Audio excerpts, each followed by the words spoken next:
Okay, so as long as it's a small group, real quick, I'd like you to say your name, where you're coming to us from today, and if you're a hypnotist or some other type of professional, or I know you all are, so that I won't give the other possibilities. Bill, why don't you just introduce yourself, please?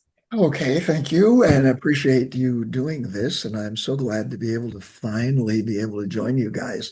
I'm Bill. I'm in San Antonio, Texas, and I'm a hypnotherapist, board certified with the IMDHA, master trainer with the IACT, and I have the only IMDHA recognized certification school in Texas. Yes. Teach on Zoom. And what else? Still in my infancy in this profession. I've only been at it for 14 years, so I still figuring things out. still feel like a baby, and I've been doing it 34 years Yeah, plus. yeah. And so yeah, it's wonderful. I love it. And he has a chapter every month, right? Last Thursday of the month. Yep. Last And Thursday of the month. Patty graciously was our very first guest speaker. Oh, I jumped at it. Are you kidding And me? I appreciate that. And And now the Art, next one on the, is it the 30th of this the month? 30th of 30th the of month? this month, Art Art Emrich. Emrich. And he's going to be Yes. talking about building rapport using NLP. Oh, and we said his name, and look who just showed up. You, I'm Faith. coming to you from Sarasota, and Oh, I am okay. a hypnotist for 47 years. And I'm starting to have opinions. Starting to have opinions. I should certainly hope so. And I'm sure they're all worth hearing too. Hey, Faith.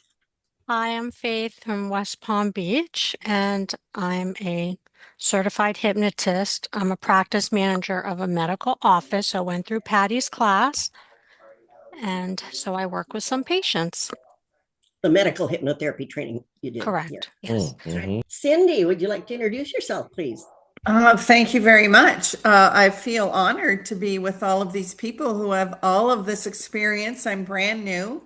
I retired 3 years ago and just decided to get into this wonderful world of I just got certified. I'm a hypnosis practitioner certified. So I'm learning and working with people, and I'm loving it. And it gives me a great purpose in my retirement. So Wonderful. thank you, everybody, for sharing all of your great years of experience. I love listening and learning. So thank you. It's a whole new world opening up to you now. Mm-hmm. Very nice. Okay, Cesar. Yes, good evening, everyone. I just am student. I want to learn more about NLP, neuro linguistic programming. I'm studying. I began to study cognitive behavior therapy, Very CBT, nice. Very and nice. I don't know anything about hypnosis, and I just here to learn from the expert, from you, Patty, and Bill, and everybody else. Yeah. If you've studied CBT and NLP, the whole alphabet soup we've got here, right? Then I guarantee you know more about hypnosis than the average person walking around out there, more than you realize. So, well, Clary is here, another veteran. Yeah. Definitely someone that's probably got more years than pretty much most of us here, at least. And I haven't seen Art Emmerich for ages. Yeah. He's usually here, so you know where to find him. Well, I didn't know he was lost. And Dan is definitely a veteran. Like I say, he's been doing hypnotherapy for how many years? Oh, only 30 or 40. 30 or 40, yeah. So Got a lot of years on the books here with this group. And like I said, I still feel like a baby in this field. I feel like I'm just getting started. So I don't know. It's strange because it keeps expanding. You know, there's always more to know. And this new technology stuff, you know, now we got all kinds of access to a lot more information than you know what we used to have. I think that's a problem too, though. What's that? I think that is also a problem. Well, everything's yin yang, right? Depends on how you use it and what you pay attention to.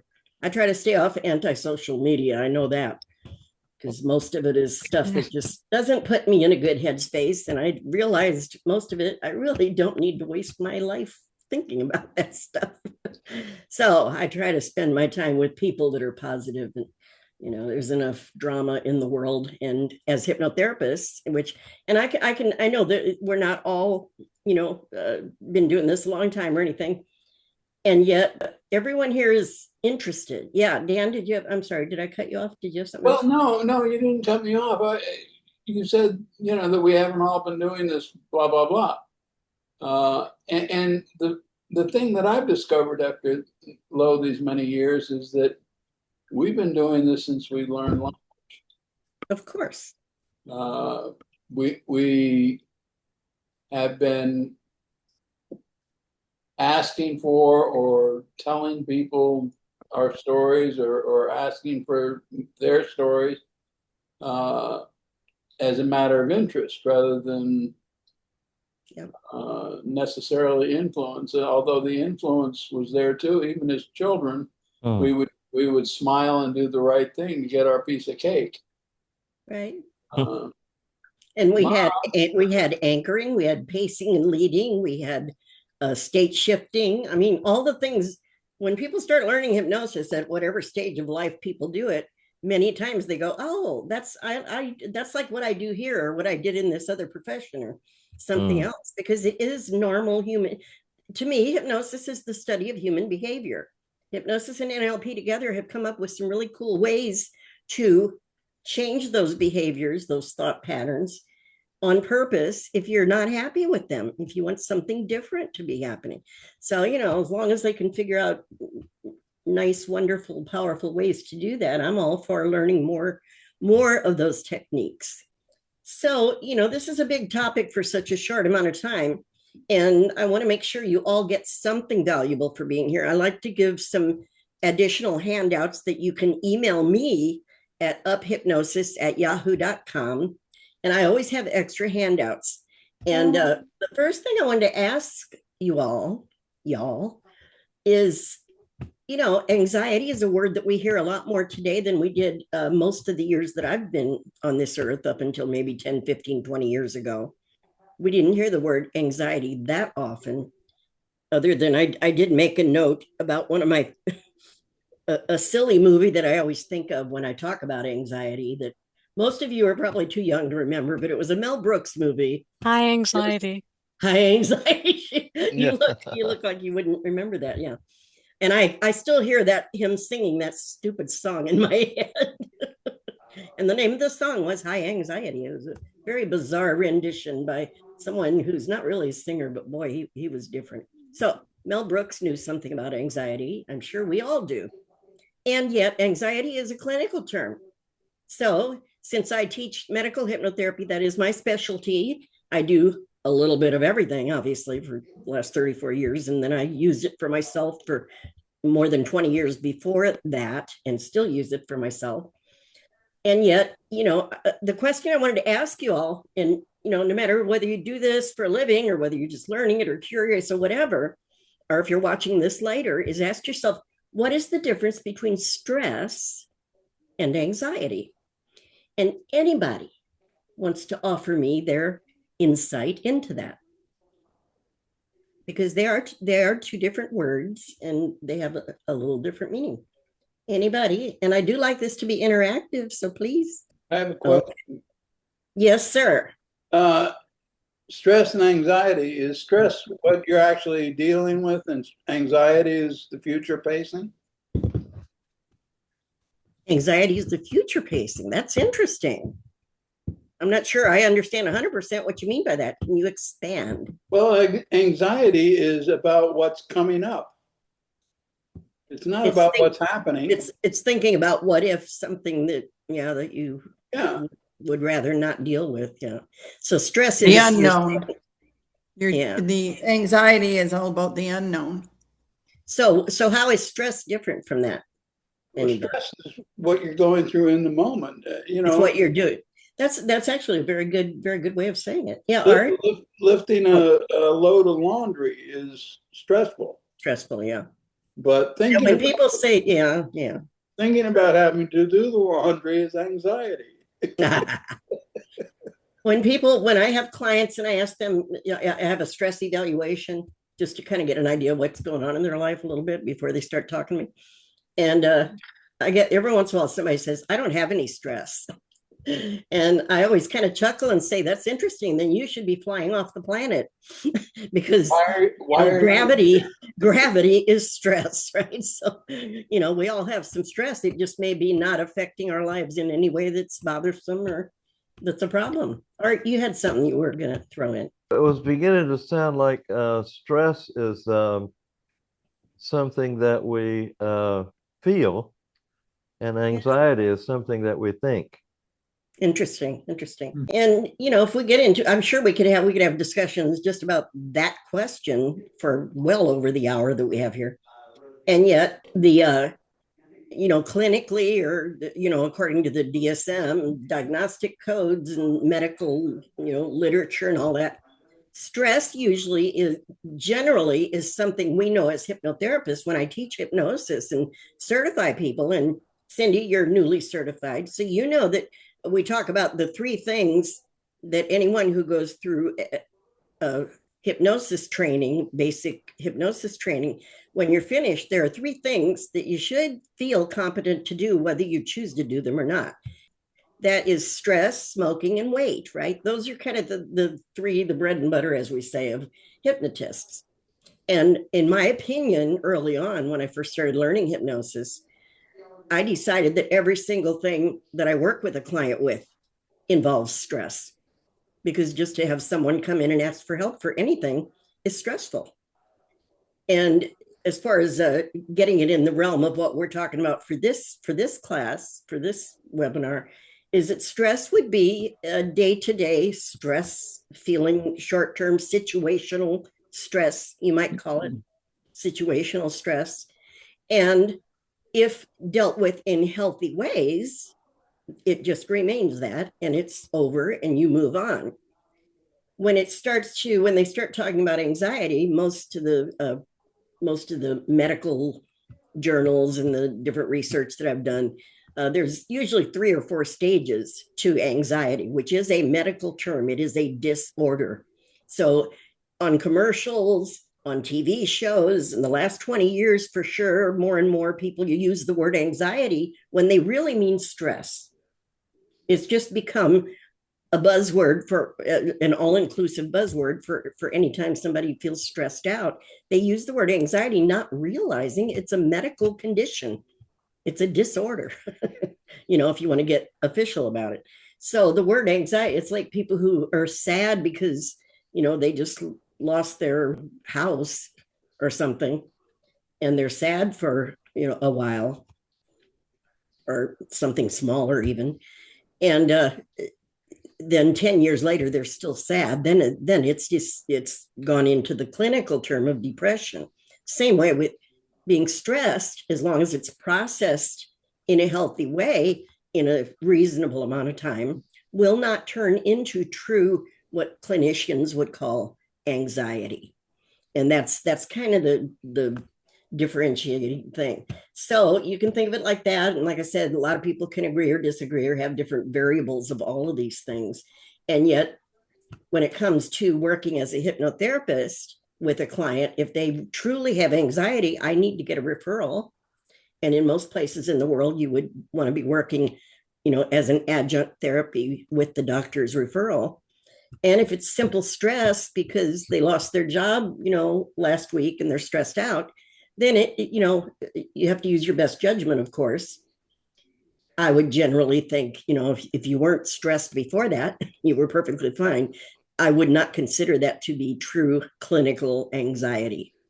Although it could be, because there's also trauma and different things that can trigger a deeper, reaction to life situations. Yeah, Bill, go for it. Do you distinguish between or require some additional referrals for those who since terms like anxiety are so overused these days, I get a lot of clients who check mark anxiety on my questionnaire. And when I ask them formally diagnosed or self-diagnosed, Right. they very often say that it's self-diagnosed, that they have not gotten a formal medical diagnosis. Do you treat those any differently? Well, that you just made the point of why I was just saying what I was saying, because people throw these terms around like depression and anxiety these Mhm. days when it is just a, like you said, a self-diagnosis. That's why asking more questions as a hypnotherapist before I would determine, do I need a referral? I like to get referrals. So if it's even questionable, I'm gonna request they get a referral. Mhm. Even if there's a good chance that I probably don't need it, I still like to let doctors know, because usually if it's been going on a little while, they are getting some kind of either talk therapy or treatment or taking medications these days. And I want the doctor, whoever's treating them and whoever diagnosed it, to definitely know that I am being added to the medical team, that I'm part of the team now, right? I'm not instead of them. I'm an adjunct therapy with that. So yeah, and we're getting into kind of some nuances here, but the main thing to know is that hypnosis and NLP, I do them together. I teach them sometimes a little bit separate, but they're so similar, it's almost impossible to separate them completely. When it comes to dealing with stress and or anxiety, there's a lot of different categories. Even under anxiety, you could have somebody that's got phobias, that's giving them anxiety. You could have people that have there's a whole bunch of them in the diagnostic codes, but um, generalized anxiety disorder, GAD, is the general term that most people use. Yeah, you made a difference between stress and anxiety. And you said for the anxiety, you need a referral from a primary care physician or a Whoever would psychiatrist. be treating them, it could be a psychiatrist, whoever diagnosed them and is treating the person. So you still get support from psychiatrists that only prescribe medicine to be treated with you with Right. NLP. So that's Absolutely. fantastic. Yeah, And absolutely. I was thinking stress I will get maybe when I'm on traffic, oh, Right. I'm gonna get Exactly. late Exactly. to my. But it's not um, a medical condition. It's only temporary. But you made a difference between something that might happen because a trigger. I'm gonna be late on my meeting, whatever. Well, or it may not be a trigger. It may be somebody who's stressed out in traffic for a long period of time and not dealing with it well. And after months or maybe a year or two, it can move into generalized anxiety. It could turn into, and at some point, at some stage, you're going to start noticing physical manifestations. They're going to have trouble sleeping. There's a whole gamut of side effects from longer term anxiety. And the only reason I make the differentiation in this training is for legality purposes, to understand that if it is in the diagnostic codes and if it would fall under that heading diagnostically, that an unlicensed hypnotherapist, which is what I am, I'm not a medical doctor, nor do I want to be, that I definitely want to get that referral. So the doctor knows now I'm adding hypnosis, hypnotherapy, and neurolinguistics to the equation with that. So that's the only reason I brought it up in here, is for that purpose. Because we do get people in here that are not practitioners, that don't, that aren't seeing clients. In other words, they're just interested in hypnosis. And I want to make sure that, they know what we're talking about when I cover those things. It's because I'm a trainer and I do teach medical hypnotherapy. So I like to make that designation. Art, did you have something else? Did I see you? Just wanted to say that I'm sorry. my experience has been I've only had one psychiatrist who refused to give permission, and they were fired on the spot by their own patient. Yeah. And they got so angry uh, when they found out that they were even asking for this referral, that the blood vessels were sticking out on their neck and their forehead, and their eyes were bugging out and everything. And this friend of mine, a patient, said, I'm not going to be coming back to see you anymore, and I have a piece of advice for you. And the doctor said, what? And they said, I think you need to see a psychiatrist. Well, I thought you were going to say they told him he needed to see you. Needed to see a hypnotherapist. Oh, that would have been even more insulting. Yeah. But why? Did they have a prejudice that they think this is not scientific? What was the reason why the psychiatrist refused to provide a referral to his patient? They never gave a reason. They didn't say why. What do you think? What do you think? What people might? I mean, as like a regular psychiatrist, they don't believe in NLP. Pseudoscience is not a real science. You know, it happens so rarely. I mean, even 30 years ago, 30 plus years ago, I was getting referrals from doctors from day one. If they don't want to refer, that tells me, and I'm sure Art would agree, maybe you can add to that, that it just means they're ignorant. They don't know what hypnosis or NLP is. I think this man was insulted. I think that he would have been just as insulted if they said, I'm asking another psychiatrist to join in. Yeah. I think he would have been the same way. He said, I'm the only person who knows how to deal with it was grand mal epilepsy was what the patient had. And he was convinced that he was the only person on the planet who knew how to deal with that. So that's why he was so upset. Gotcha. Yeah, and most of the time these days, there's enough research and literature out there, and it's in the medical schools, a lot of them. So people know now pretty much, at least superficially, they know that hypnotherapy is a valid treatment for a lot of these things. When they found out I was trained by Dan Clary, then they said, "Oh, you can do anything you want to do." There you go. All right. There you go. There you go. So let me at this point, because I got so much that I want to bring up here, but I've got a couple of handouts here, and there's one that is actually a piece out of a book, an ongoing book project that I've been working on more years than I want to admit to. But this is an excerpt from it. It's in progress. So I don't give this out normally to people, but for this class, I thought this was so relevant that if you want it, it may not look exactly like this once the book is, if it ever gets finished. But this is definitely talking about anxiety, panic attacks, fears, and phobias, which, you could categorize any of those as being called, aspects of what anxiety can cause.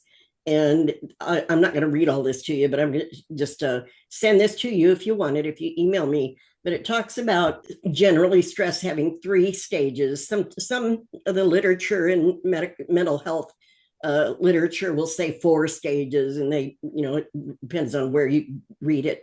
But generally, and I've got some of those stages in the end notes of this article for you. But at some point, and usually once it goes into the 2nd or 3rd stages for anxiety, that's when the immune system becomes so weak that's when you start noticing physical problems.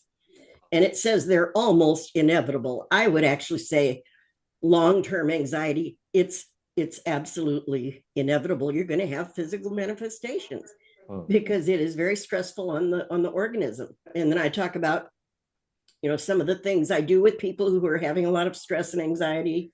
All hypnotherapists know about, breathing exercises, relaxation techniques, teaching people how to do self-hypnosis.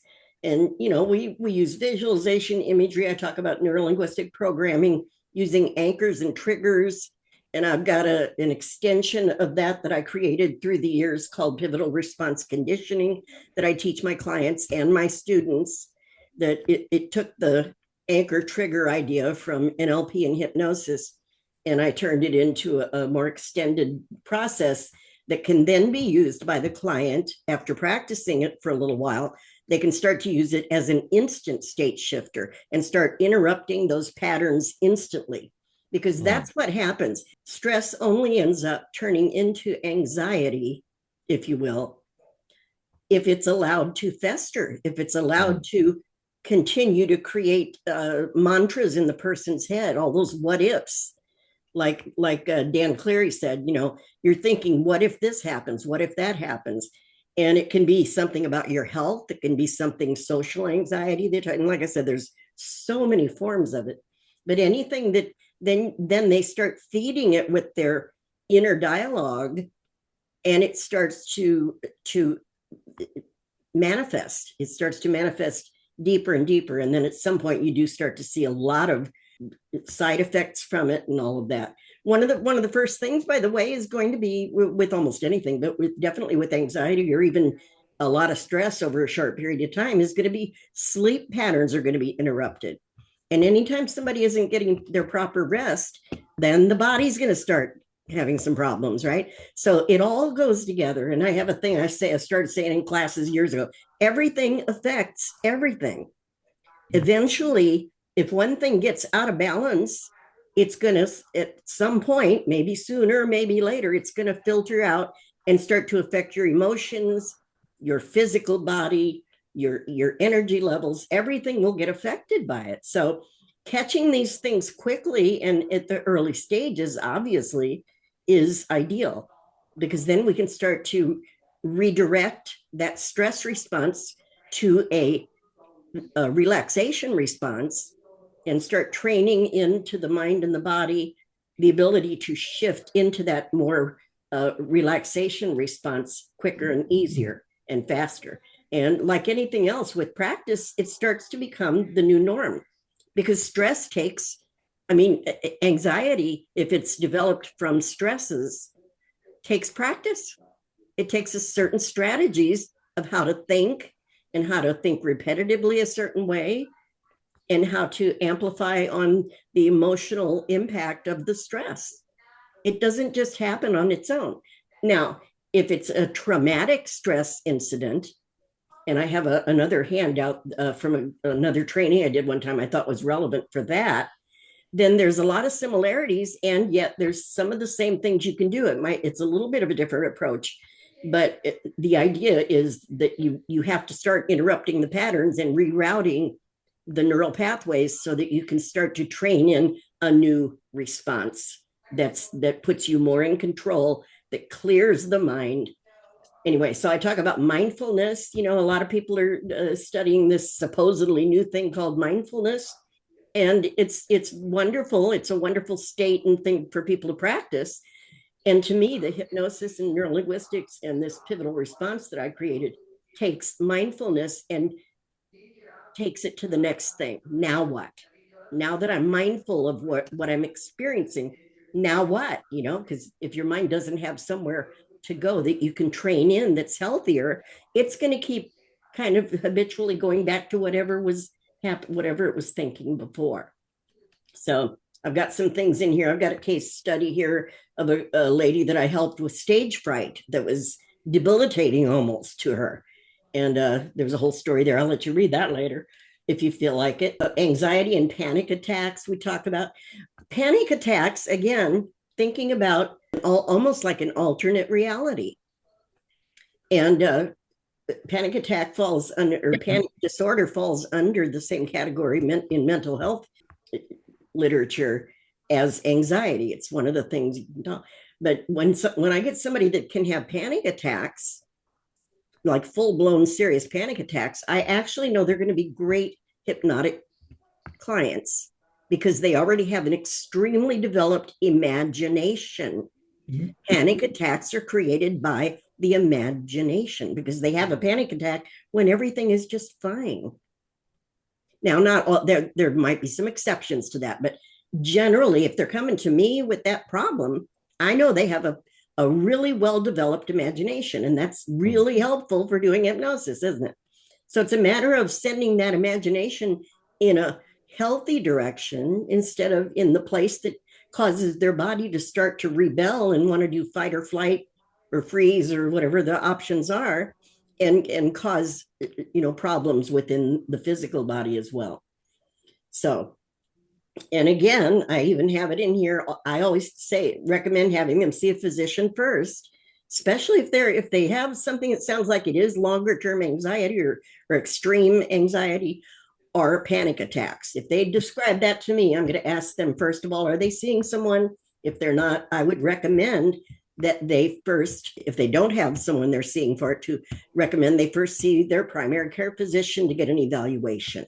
And that's just to be cautious and to make sure they're getting the required, proper treatment, and that we're within our scope of practice, as we say. once physical causes are ruled out, if it is panic attacks and they don't have some kind of physical organic reason for it, and most of the time there isn't, we can start teaching self-hypnosis and imagery, giving post-hypnotic cues, again, the ways to interrupt patterns and give them something to shift them into a more healthy state. And there's all kinds of processes, more than we obviously have time to do in this class, but ways that you can train that in fairly quickly with hypnosis, state changing strategies.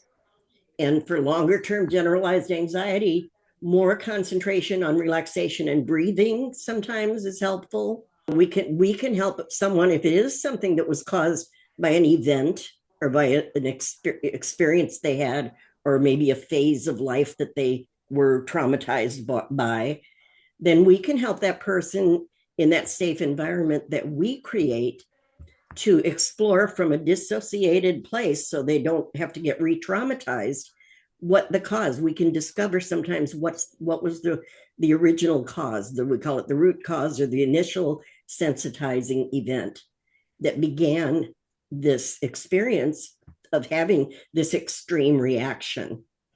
So those are some things we can do with hypnosis.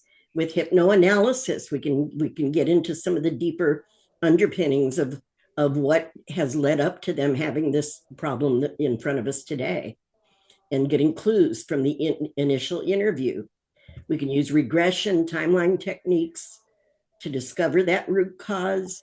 And from my experience, many times the root cause is discovered and dealt with and cleared. Whatever effect of it is cleared many times without the client even knowing what that cause was. And I can only theorize, but I have a theory that I've developed over the many years that the reason that is because sometimes that thing that started it isn't going to serve any positive purpose or value for the client to know about here today. Mm-hmm.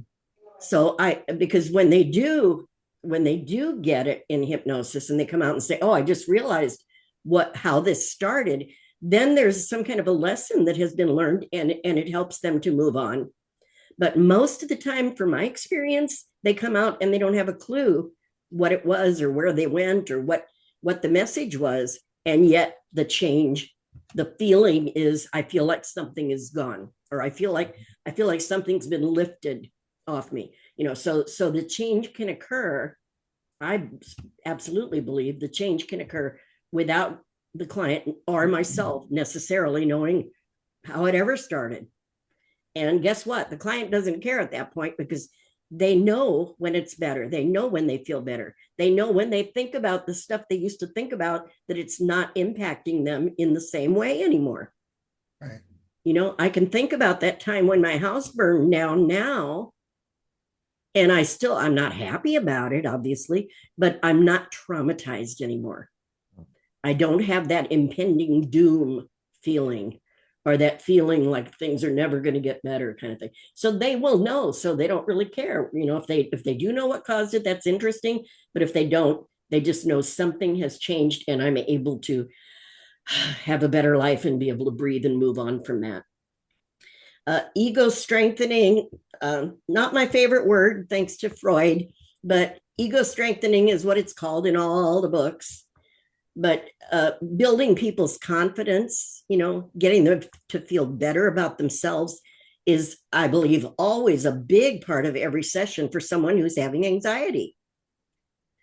It's something that people start to feel like there's something wrong with me, and they start to kind of get a self-denigrating, I'm not good enough, or there's something wrong with me. Their self-identity and their self-esteem and all of those things can be really hugely impacted by having a lot of anxiety, or some of these other offshoots of what anxiety can cause. So I believe that helping them to gain confidence, we talk about hypnosis and NLP, the whole thing that I love about it is that it's empowering. It empowers people to have more choices. Now, when I think this or start to feel this, now I have another choice. It isn't just a repetitive spiral that I have to go down with like I have been doing in the past. we teach them how to change the spiral to take them to a better place. And again, with hypnosis, it works very quickly. My theory on that is it's because the unconscious part of the mind that we deal with in hypnosis runs the body. And it always wants the body to be, that's part of its job, to maintain the integrity of the body. So if it has a better choice of how to think about something that feels better, that's healthier for the body, that's my theory about why sometimes change happens so quickly with hypnosis, where the logical part of the mind wouldn't even know how to make something like that happen that fast, because it gets to the emotional part of the mind, which is the unconscious creative part of the mind. The pivotal response conditioning, I talk a little bit about that. I think of it like a power switch. Once it's learned, because I thought, people need something faster. Sometimes life happens to you and you don't have time to say, give me 10 minutes to go relax and breathe and do some meditation or mindfulness stuff or whatever it is.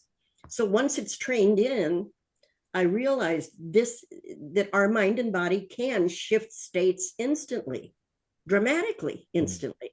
So why not train it in when you have the time and the luxury of training it in, so that the next time you get knocked off your best self, you can bring it back instantly because you've already practiced it. Your mind already knows what you're asking it to do, and it's already had some rehearsals.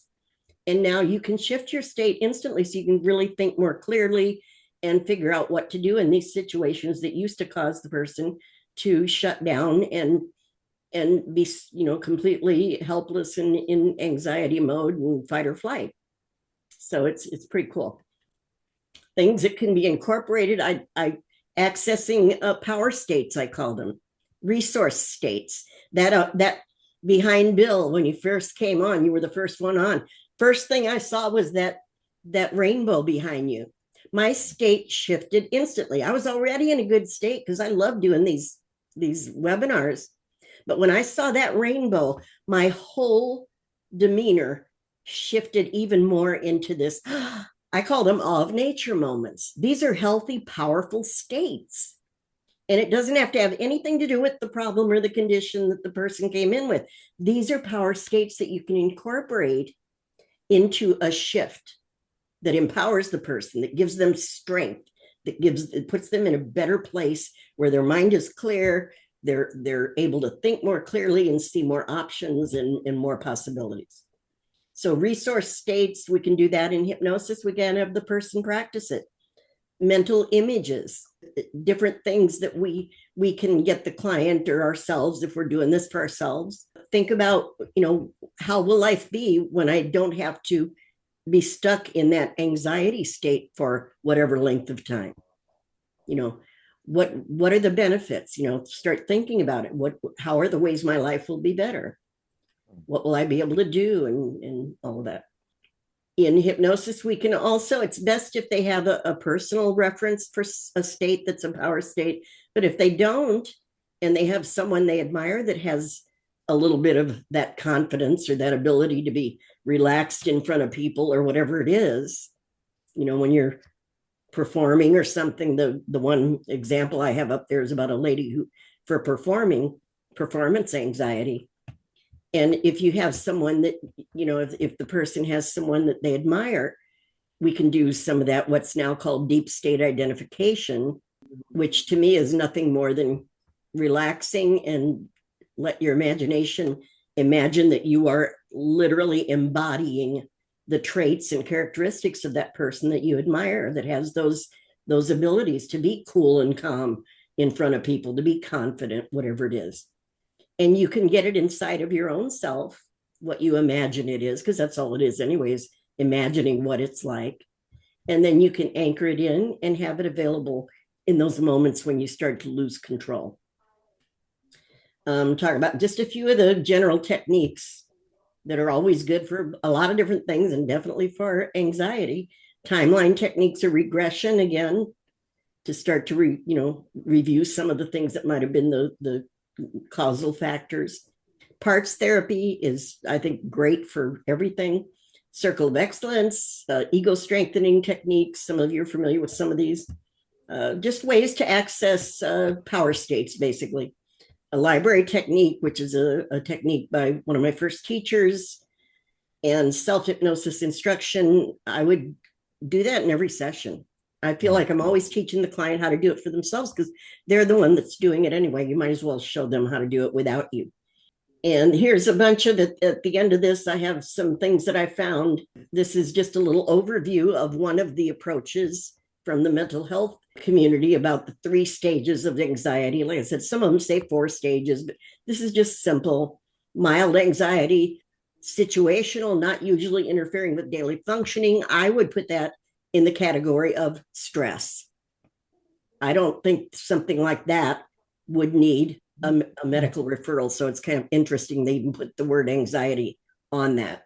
Moderate anxiety is when it starts to disrupt work, school, social activities, more frequent, more persistent, starting to get some symptoms now. It goes a little more into that. And then the 3rd stage, the 2nd and 3rd stage, remember, that's when someone wants to probably start seeking some assistance with how to deal with it, because that's when you start to get some physical manifestations happening. And severe anxiety, that's when it significantly begins to impair daily life. Just carrying out routine, simple tasks that you've been doing your whole life can be just very, very challenging.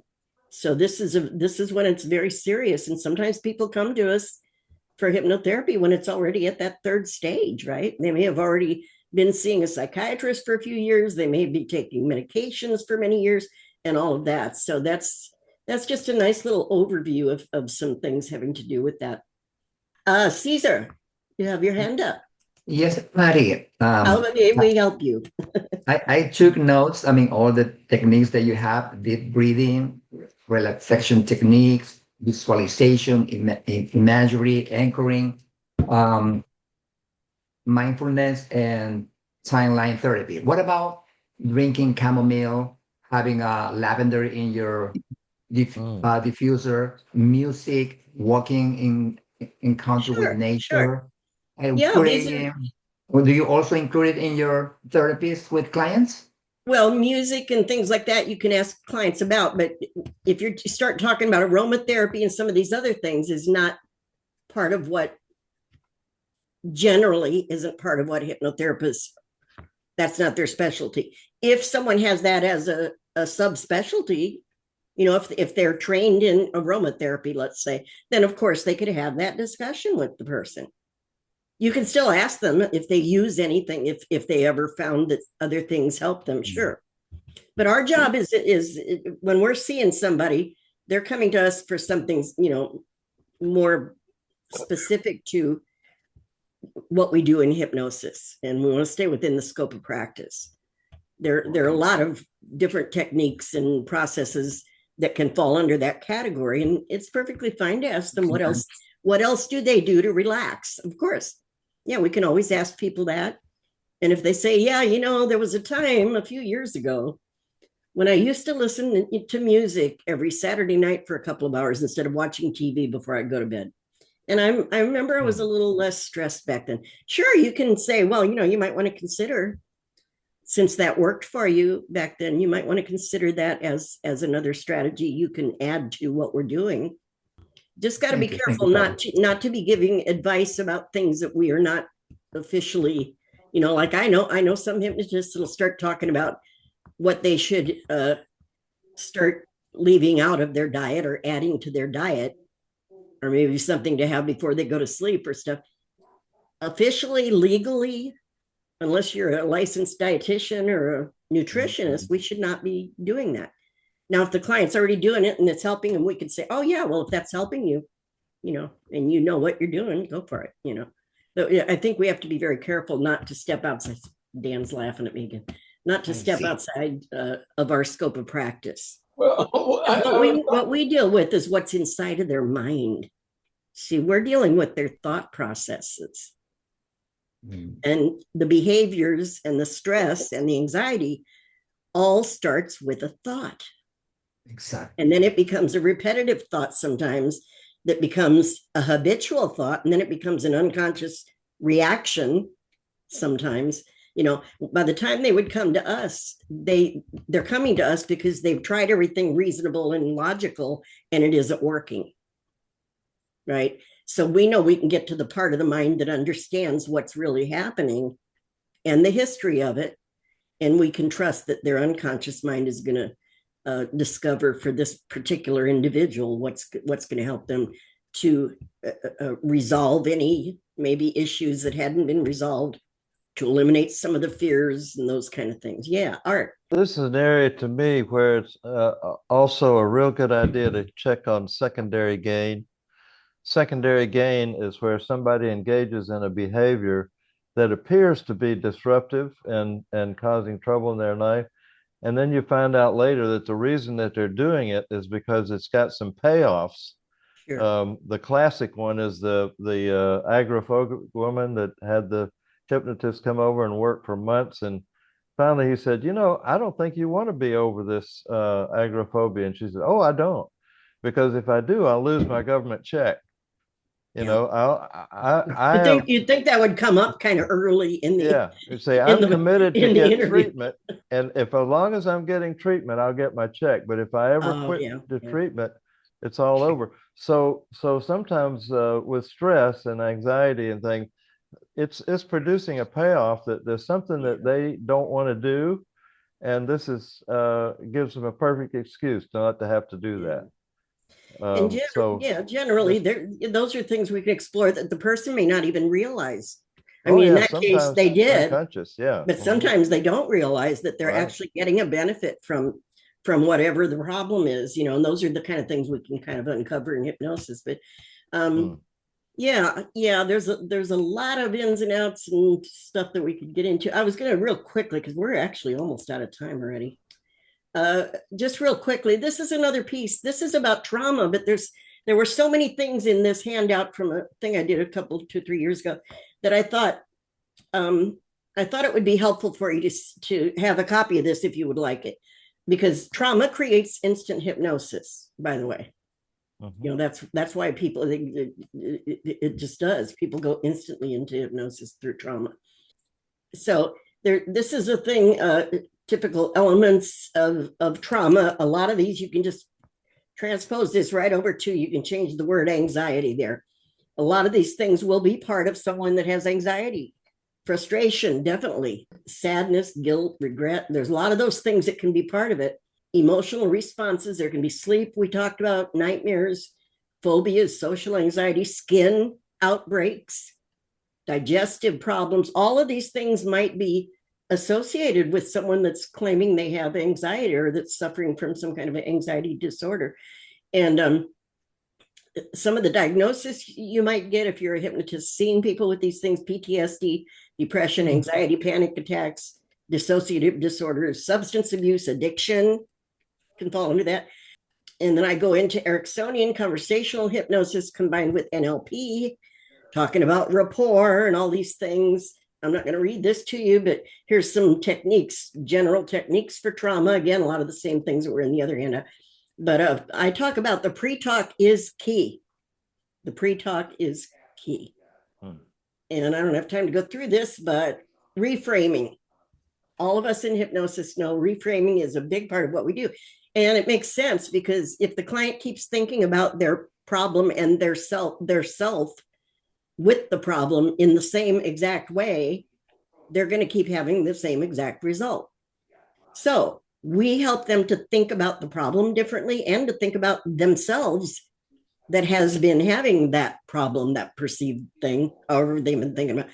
And we help them to change those things, change how they think of themselves, their identity, and change how they think of what they've been going through and any other part. And I came up with this when I put this together a couple of years ago.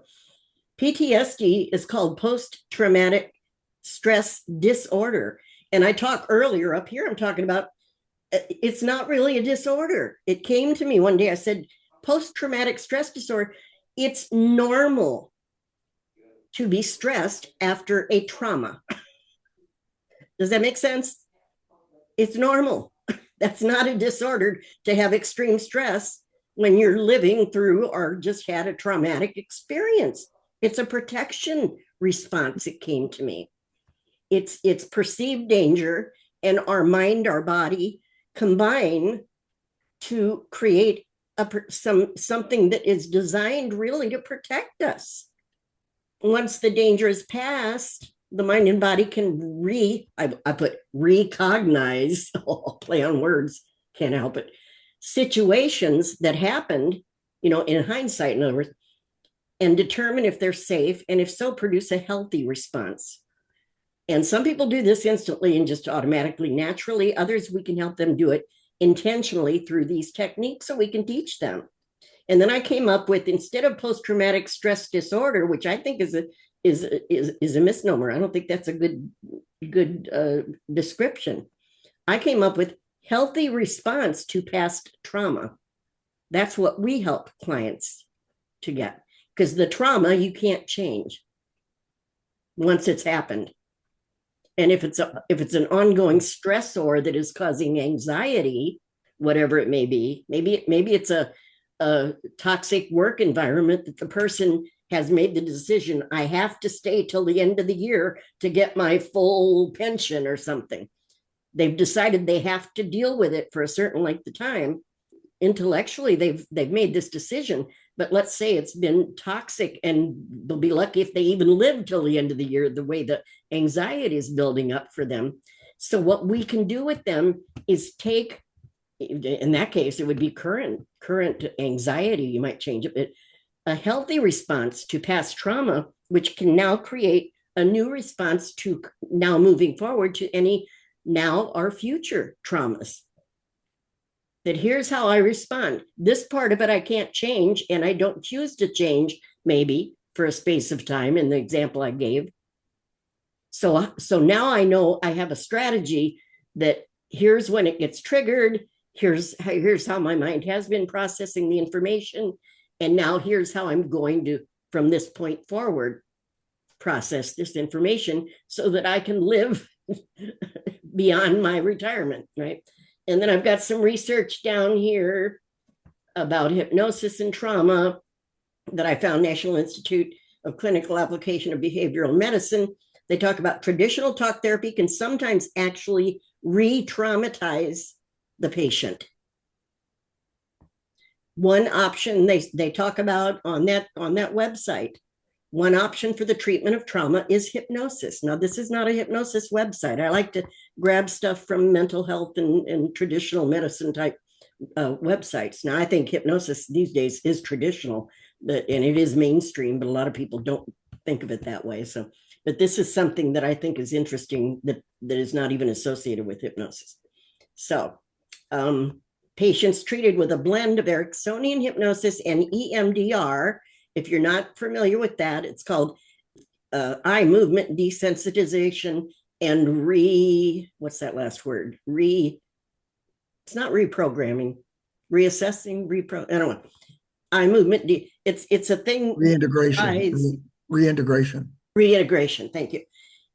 That's another technique. And then there's the emotional freedom technique, which involves tapping while you're saying certain things, having the client tap certain parts of the body. There are a lot of different things you can do with blending it with Ericksonian hypnosis. I would say falls into that same category. But they say blending that with EMDR techniques showed a marked decrease in PTSD symptoms than those patients treated in more traditional methods. Ericksonian hypnosis proven effective along with the NLP model of therapy to deal with trauma.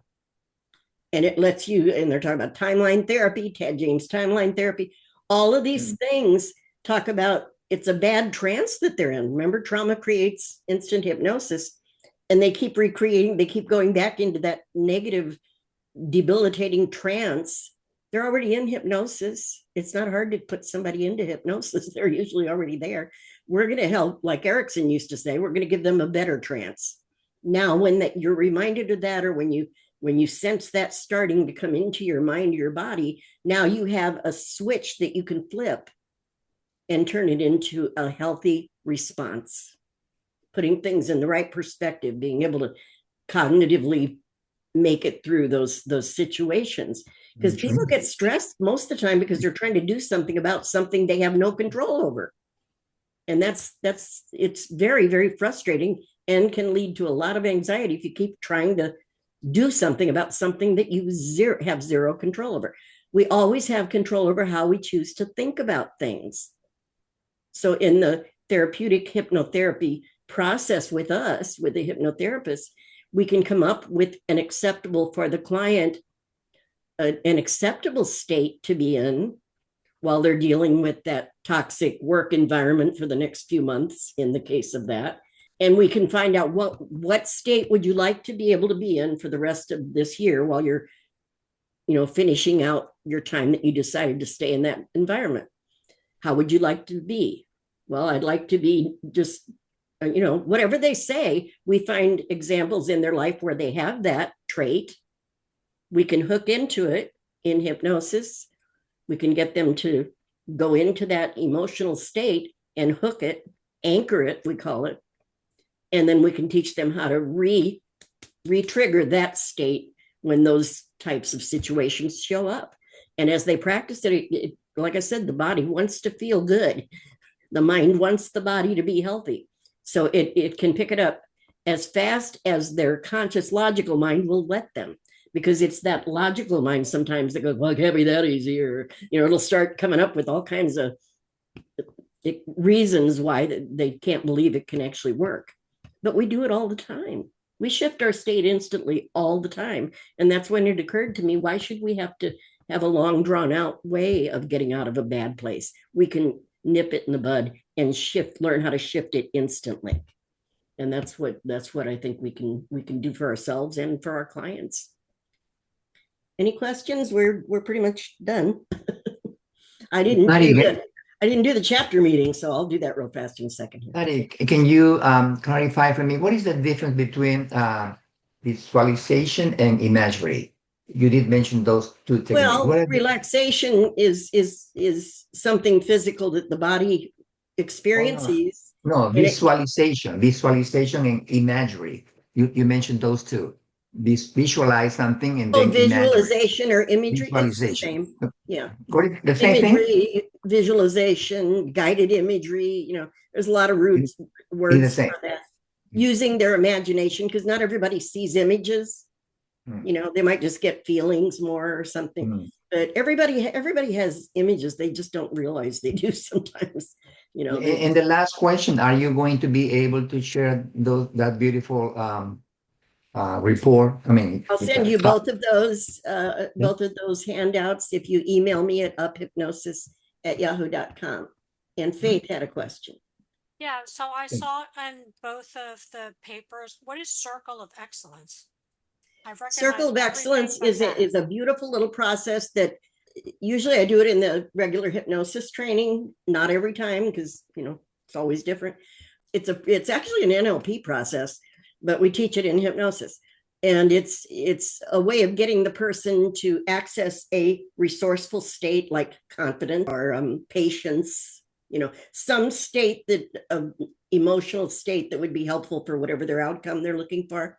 And we can have them, even in the pre-talk, just have them close their eyes and get all the different layers of what that means to them and get it into their body and then anchor it. And with the Circle of Excellence, what we're doing is we're anchoring a whole bunch, stacking them. We bring them up and then do another one, and then bring them up and do another one. And you're having them imagine a circle in front of them on the floor. It's usually done in person. And you can do it in your imagination, though, too. You can do anything online. And then you have them pouring out these resources into this circle. As a real fast explanation here. I can send you a handout on it. Thank you. I'll make a note that if you want that, I will also send you that. Thank you. It's something I teach in my hypnosis training. And it's and then after you've filled the circle, the imaginary circle, with a whole bunch of these resourceful states, you've got confidence maybe and patience and whatever states you can think of that would be useful. Focus, maybe, things like that. And then you have the person imagine now stepping into that circle that has all of that in it and breathing all of that into their energy, their body, their mind. I like that. Anchoring it in. Yeah. Yeah. And then Tad James used to say, and then when you're finished, You take it with you. And if you forget that you have that already with you, you can just, fold up your circle when you're done doing the practice session, put it in your pocket, because he was a guy. I guess for a girl, it'd be more like a purse probably. But fold up your circle and keep it with you. And if you forget about it and you're starting to feel like you're not as resourceful as you'd like to be, you pull it out, you flip it out and put it on the floor and step into it and breathe it all in again. So it's like a little anchor trigger kind of thing. Ooh, That's really cool. I really like that. It's very easy to do. And also it's a one page thing that I give out for when I'm teaching it. So I will send that to you as well. Circle Thank you. of excellence. Yeah, it's a really cool little thing. It's a nifty way to gather resources and get a whole bunch of them together.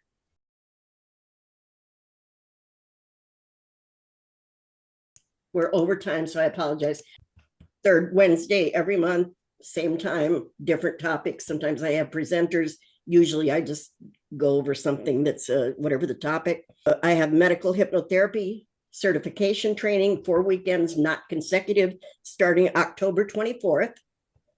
And then hypnotherapy certification, we're just in the fourth or fifth weekend of the one currently, but a brand new hypnotherapy certification starts November 28th. And of course it will go into the next year, because that is I believe it's 11 weekends, not consecutive. And there's a lot of outside assignments. It is not a simple training. It's very extensive. And if you're already certified somewhere else, by the way, I certify through 3 organizations. So you can get recertified, you can certify through more groups, and it's a big, giant discount if you're already trained somewhere else and certified.